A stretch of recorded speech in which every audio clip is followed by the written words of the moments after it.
మరిన్ని interesting movie updates ని brief గా చూద్దాం. వీరసింహారెడ్డి మూవీలో మొత్తం 12 యాక్షన్ సీక్వెన్లు ఉండబోతున్నాయట. వీటి నిడివే 60 నిమిషాలని తెలుస్తోంది. అంటే పాటలు 30 నిమిషాలు, ఫైట్లు గంట, ఇక మిగతా డ్రామాకి 60 నిమిషాలే అని తెలుస్తోంది. RRR మూవీ జపాన్లో 250 మిలియన్ల యేన్లు రాబట్టింది. ముత్తు బాహుబలి 2 స్థానంలో RRR ఉంది. అయితే ఆ సినిమాలు టోటల్ రన్లో 400 మిలియన్ యేన్లు, 300 మిలియన్ యేన్లు రాబట్టాయి. కానీ RRR విడుదలైన 3 వారాల్లో 250 మిలియన్ల యేన్లు రాబట్టి రికార్డ్ క్రియేట్ చేసింది.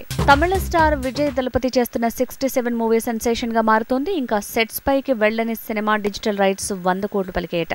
లోకేష్ కనకరాజ్ మేకింగ్ లో తెరకెక్కనున్న ఈ సినిమా వచ్చే ఏడాది డిసెంబర్ కి రాబోతోంది.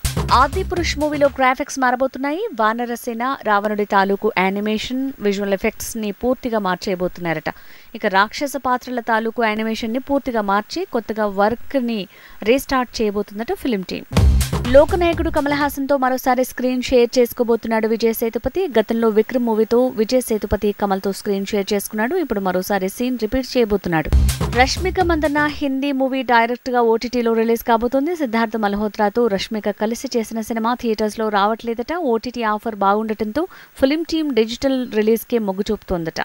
Power star Pawan Kalyan political జర్నీతో బిజీ కానున్నాడు. సినిమాలకు బ్రేక్ వేయబోతున్నాడు. హరిహర వీరమల్లు మాత్రమే తన చివరి సినిమా అంటున్నారు. 2024 వరకు ఇక మరే మూవీ చేయడట పవన్.